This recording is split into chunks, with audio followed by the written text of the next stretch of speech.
Umaga at nandito naman po tayo sa bagong palengke ng Ima Zambales. Ngayon ay araw ng palengke namin kaya I am expecting a lot of people na pupunta po dito. Una-una na si Sir, siya, isa ang aking customer. Yan ang kanya, pinapalinis po niya yung style. Si Sir ay aking suki, palagi yan bumibili sa akin. Oh. Tapos meron tayong tapas, sa araw na to, meron tayong tarian. Medyo marami akong isda sa araw na to. Lapu-lapo, maya-maya, balaki, dalagang bukid, ramona, samaral, labahita, bikilya, malaking matayar, maya-mayang itim, singsingan, kastila na, tarian, ano pa? Meron akong cuttlefish. Cuttlefish, ayan kalagutang yan.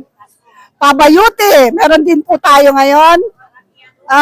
Meron din po akong magagandang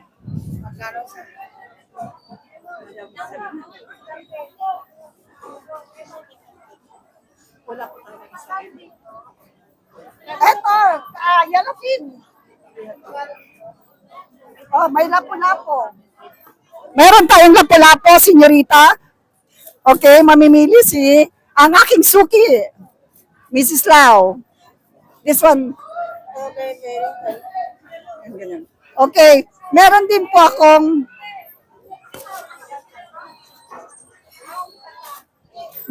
tayong saan ba yun? Bluefin. Meron akong bluefin. Sliced tuna hanggang sa dulo. Meron tayong isda ngayong araw na to. So, medyo marami akong isda. Kahit po bumabagyo, signal number 5 na yata tayo. Hi, sir! Mayroon akong customer. Okay.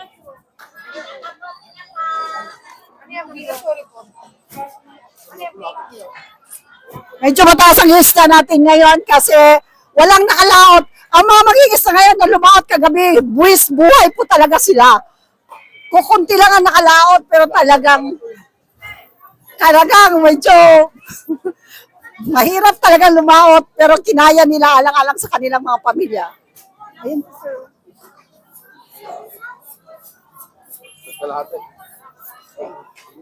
One and a half. Si sir, suki ko rin to. Suki ko rin to, si sir. Ayan. Mga dalagang bukid. Dalagang bukid, sir.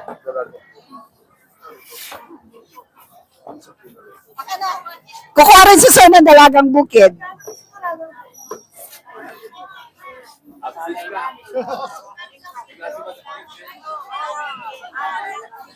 Araw ng palengke namin, kaya medyo maraming tao. Okay. Sir, palinis din to. Ayan, sir, sinubrahan ko na. Okay. Kasama yan, lapu-lapo, anak. Yan, sir. Sir, magaganda ang pwedeng pangkilawin ang aking yellowfin. Sariwang-sariwa talaga. Hindi yan biyahe. Kung titingnan mo, sir, nangingintab siya. Pangkilawin. Pwede mo siyang isashimi. Meron din ako, slice mo na. Okay. 1.5, sir. Anak ko, kasama sa lapu-lapo. Kasama to sa lapu-lapo, 1.5 kilo. Isama mo to, pa-slice. Ay, hindi pala slice, sir. Ulo lang at buntot. Ulo at buntot, Ngayon, kasama to sa lapu-lapo. Panglumpia lang yan, panglumpia. Sir, ano po sa atin, madam? Ano po?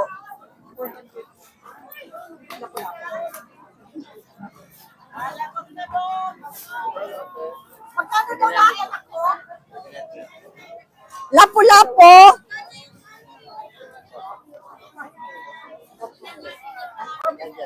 Tapos lapu-lapo ni Panam. Kilo na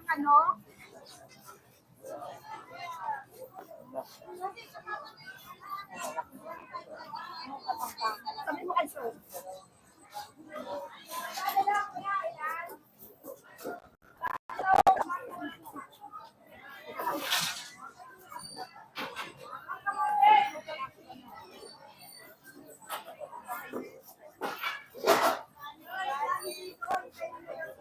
Ano?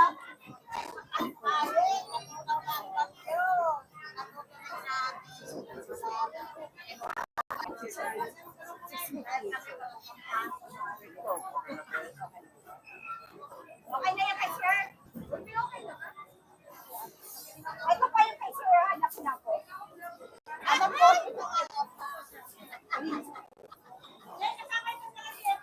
Oh, kasama yung tutok na yan. Thank you, sir. Thank you.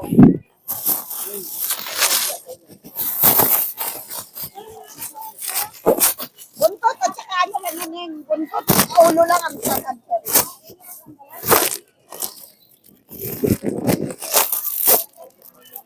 Ano ba yung hindi kasi, madam? Thank you, madam. Thank you. Okay.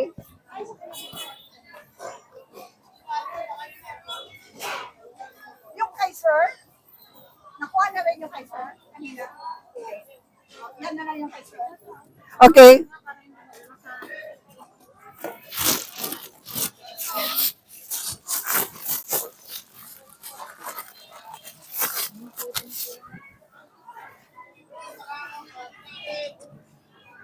Medyo naputol tayo kanina kasi ang daming bumibili. Ano ito medyo pabugso-bugso.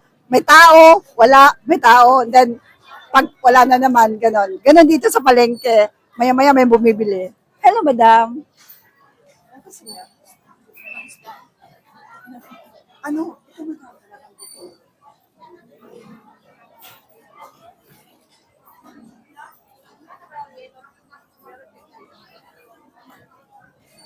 Okay, tuloy na tayo kasi may mga nagtatanong, may mga gustong bumili. Pero ang iba hindi kaya kasi medyo mahal ang isa natin ngayon. Honestly, mahal tayo ang isa ngayon kasi bagyo nga. Sinasabi ko kanina na buwis buhay ang mga mangingisda. So kahit mahal ang isda nila, pinipilit kong abutin para lang meron akong may display at may tinda sa araw na to. Kasi hindi pwedeng wala akong isda sa araw ng palengke. So nakita na natin ang mga isda ko. Si Gemma, ganun din ang mga isda niya. Kaninang umaga, nabutan ko to, 3 o'clock. Nagtitinda na siya. Ang dami-dami niyang isda. Ngayon, kukunti na lang ang isda ni Gemma. Di ba, Gem? Opo. Kasi mabenta si Gemma. Oh, marami siyang suki sa madaling araw.